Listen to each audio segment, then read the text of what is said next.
fucking gun right here? Yes, I keep a gun in my room. Wait, let me explain something to you. I'm the dude. What is it? It's the one that said bad motherfucker. Who throws a shoe?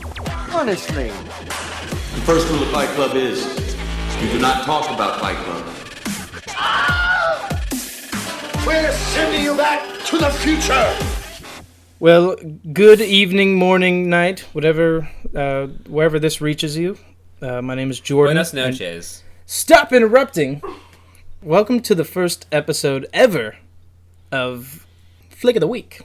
Basically, very simple show. We go see a movie. A guest and I go see a movie, and we talk about it. We break it down. And today, the topic of discussion is Black Mass. Black Mass. Black Mass. Now, this is a movie. It is a movie. I was just saying that. You were just saying. Just saying gets people sent away.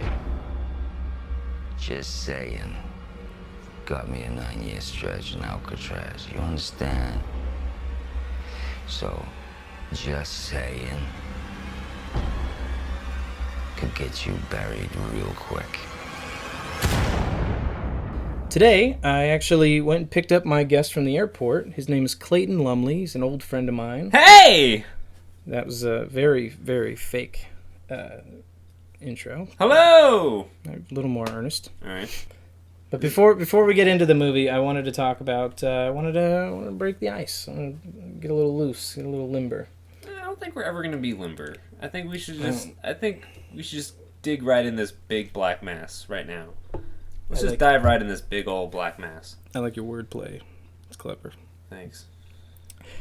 Anyways, what I want you want to ask me about? Well, I want to play around with going beyond just whatever movie we were talking about. So I wanted to ask you, and I am curious what you've watched lately. If you've seen anything Lately, I haven't been having like a pattern of things that I've been watching. I've been watching random things. Like random. If you were to think of the last movie that you saw. The last movie that I saw, I think, was this movie called Burying the Ex. And it is on Netflix. It stars the kid from Charlie Bartlett, I think. Oh, the guy that's like kid. A terrible Russian accent in Star Trek. Yeah, he's in it, and he looks just like my fucking cousin Jonathan. I swear to God. Let me pull up a picture. You can't show a picture on the podcast. No one's going to see it. They'll know that I'm being serious. Anyway, the movie was shit, but, you know, it was just a nice, goofy... it's Halloween, you know? We're getting towards fall, you know, and I want to be spooked. And I wanted to watch a spoopy movie, and it wasn't very spoopy, to be honest. But then the last thing I actually watched was Project Runway. Project Runway? Yes, I had watched that. Like, that's not a movie, it's a show. It's a TV show, but you're asking me what I'm watching. I was actually watching Project Runway last night, too. Did you? Yeah, I wasn't really watching it. It was on. It was on? I was on, I just wasn't really watching it. But anyways... Then you heard about What's-His-Face's dog? Yeah, I saw that. Yeah, he's just like, I'm just sorry like, guys. Get over it. I'm like, dude, I'm sorry your dog's going, but like, you're in a fucking competition right now. Passing up something much greater for a little dog's funeral. Understandable, you know, I mean, like, but he was just... I don't know what the guy's name is that's like the Gordon Ramsay of that show. Tim Gunn. He's just like, I totally understand. You have my sympathy. You have my compassion. That's what he said. You have my compassion. Designers. All right, Black Mass. Back on subject. This is the worst podcast ever. Yeah. This should just be a... This is a test run. This is a Project Runway. Project Runway. Yeah, we're going to talk about Project Runway. Black Mass. Johnny Depp. Black Mass. We just saw it tonight. Just watched this movie. And... Not just, like, earlier. Like, very recent. Within a couple hours. Mm-hmm. So... I think you had a better... You jumped right in with more guts than I did. I feel... I didn't think it was as good as the trailer, to be honest. Yeah. I thought the trailer looked badass. Because the trailer kind of like... really kind of didn't trick you because the trailer mostly just has like a lot of cool images, and it's narrated mostly by like that really cool dialogue of the intimidating Johnny Depp scene where he's like, "This steak is so yummy, goo boo. Tell me it's ketchup. What did you do to this?"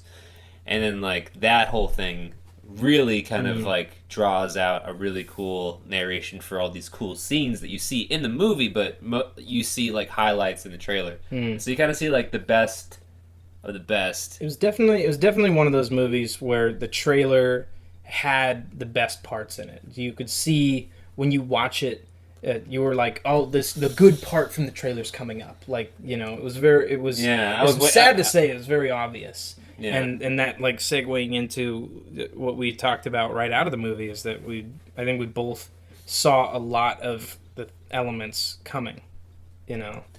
So. I mean, like, it's I don't know anything about the actual story of this, you know. Like, I'm not aware of this true crime drama, you know. I don't know. So watching it, not knowing anything, I'd be like a little more surprised, I would assume. But also coming out of the movie, I really still don't know that much about what happened. You know, so I think that, you know, and I was sober as a bird, and like, you know, and so I really, I mean, I had a little upset tummy for a little bit because I had some bad Raisinets, but that's beyond the point. But other than that, I was in the popcorn, man. Other than that, I was very engaged. I was trying to understand like the rhythm of the movie, and it did have a rhythm. Like it was constantly going. It was constantly going, but it was constantly going in a very small pulse, and every now and then it go. Yeah. But it was mostly just kind of like very small. I mean, I guess most people will like it. It has good reviews. People do seem to enjoy it. I mean, Johnny Depp was good. That's the thing. I think that the biggest element that I took away from it that I appreciated about it was the acting and the writing. There was both elements, like especially Johnny Depp. He's bringing back what we had thought was gone. I feel in his career as an actor. I felt that he just stopped picking up the phone when Tim Burton called, and I think that's nice for a while. They need some time apart. And Johnny Depp needs to stop being a pirate every now and then as well. So when Disney and Burton are constantly on the phone, sometimes it's a group call. You know, it's a three-way call. Well, it's Dumbo Disney. By Tim Burton is going to be played by Johnny Depp. Yeah, Danny Elfman's doing the music. Helen Bonham Carter actually, surprisingly, is still going to be in the movie too. She's going to be a Black Crow. All of them. But I think that the biggest thing in talking about it's because it's hard. It's really hard to make. I think that when you're trying to tell a true story in film, it's really hard to keep it really exciting and engaging, and at the same time stay true to what really happened. And like what's interesting about this story in particular is that Johnny Depp has been in like 4 true story gangster movies, including Black Mass, obviously, and I think that this is probably his greatest performance as an actor, but the movie on the whole kind of suffered because it didn't have that element. And what I was talking about right as we walked out of the movie, I think I realized that it's like the big element that was missing was there wasn't any kind of love story. There was no there was nothing to cling on to and nothing to care about other than like the things that I feel the general audience is kind of numbed and nullified to now is like crime and death, like going to jail. Like no one cares, no one can relate to that, but everyone can relate to some kind of love story, and that's why we loved Donnie Brasco and why we cared for whatever his name is in Blow. You know, we cared about him so much. We cared about him. Yeah. You do make a very valid point. You know, I mean, I kind of like I go and I watch movies and I just forget like that there isn't even a love story. You know, I don't really expect or want a love story in any stories. I don't give a shit about it, but it is important. and sometimes I get attached to these things and not even realize that it is a love story. You know, I think the opportunity of John Connolly, the guy who was like the main like crooked FBI agent, we should have liked him more. I feel like every character was very distant. Like you didn't feel like you understood anyone, let alone There was too many Whitey. bad guys. They were all. I mean, like They're all nondescript bad guys. the only good guy showed up towards the latter of the film, and that was what's his face from House of Cards. Yeah, Ant-Man, dude. he This was- movie was just full of like big actors who had like these parts, you know, like Cumberbatch. You know, he's just like playing the brother. He was good. He was a good guy too. The only He's a crime bad he guy. ever committed was communicating with. No, he was totally in cahoots with him. Oh, well, I missed that. I mean, like I know for sure. Well, shit. I know. You slimy Boston. But Who was Just kidding. Johnny Depp's like girl? That actress. I think she that- looks so familiar. Who's she in? Oh wait, oh, 50 Shades of Grey. That's why she's familiar. Wow, she wasn't that familiar because she had clothes on. That's a real rich one. That's one for the. I'm gonna keep that. That's not getting cut out of the show. Kevin Bacon was not sizzling. It wasn't sizzling. Was not smelling the bacon in this one. Kind of fell flat. I could have had a bit of bacon, and we did get a bit of bacon. It was a bit of bacon. It You was a know, bit if of bacon. anyone, bacon was the closest thing to like Mark Wahlberg in The Departed. That was Bacon's part. That's kind of like what this movie kind of seemed like. It was the. You know, because Jack Nicholson, like, he was the informant. That was a twist at the end. You know, like you didn't know that. Part of me feels like, now that I'm thinking about it, you know what? It's totally. Black Mass is The Departed. We were talking about this. The title is the same. Like The Departed was taken, so they had to go with something similar. You know, but I don't know. I feel like the two movies in terms of like story elements like parallel so well, and the only thing that I think that's where Black Mass fell flat is that they didn't have like The Departed had it had, you know, the main wise guy like being an informant, but it was a total secret, and then on the flip side you had the younger informant, which we have in this movie. I'm not going to spoil anything, but the only thing I am going to spoil, he did not have... No, I'm not talking about him. I'm talking about... They all die. Yeah, they all die. Well, in The Departed, they all die. Oh. Which, that's why it didn't fall flat. It was because it was totally a fictitious story. But I think there's a gecko sticker on my lamp. Leave it alone. Okay.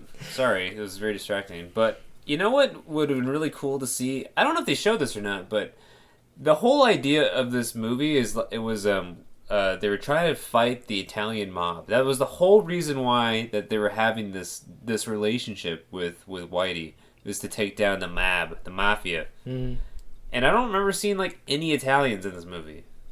Well, the thing Like about any it, fights or nothing, Yeah. no battles, no Well, gangster that's the thing, shit. is that I think that there was two things going on here, and then, you know, I had kind of watched a little bit of the documentary about Whitey and all of this stuff, the court case that happened afterwards in the 2000s. But the FBI, they were working to, they wanted to get an insider, and what ended up happening is Whitey ended up taking on he's like here's my opportunity to take advantage of them, of the FBI. So what ended up happening is like it was a question of who's playing who, and I think that in the end, especially at least from the movie's standpoint, that Whitey took advantage of the FBI more so than... Yeah, but you know what? They failed to make that to be like a big surprise. I mean, like that just like that information flatlined. That which should have been like a oh fuck. You know, there was no fuck moment at all. This whole movie was just very, very like, you know, kind of very simple. I saw Johnny Depp, You know, when he was acting, I was like, "This is Johnny Depp." You know, acting actually, in the movie. you know who the best part of the movie was? Is Peter Sarsgaard? Sarsgaard. Yeah, he's he great. was so damn good. He's good in everything. And he's so good that he was flat out in the trailer like 4 times, and I guarantee that most people didn't even know. notice you were looking right at Peter Sarsgaard. Yeah, I didn't know. Because he was like, he has like this new look to him. Maybe he's just getting older, or maybe he just played a strung out thin motherfucker, but I thought that he did really good, and the character he played was very interesting. There could be a whole other story about him, really, in my opinion. So, final thought. I would say see it. I would say see it. Yeah, go see it for yourself, because Don't weird listen to this. dipshits. And You're a gremlin. Yeah, it's too grim. I'm the gremlin. Yeah, After that, you doubled up. Get your shit together. they're just like slime balls. It was like, Slime don't fuck balls. this movie. Then we're like, you know, it's a good movie. Like, you know what? It's a fucking shitty movie. Like, you know what? Go see it. Go see this movie. That's the complicated nature of a podcast. That's like This is gray areas. A lot of gray areas. yeah, there is a lot of gray area because it was entertaining. It was an entertaining movie, Yeah. and you know, as much smack as we talk, it's at the end.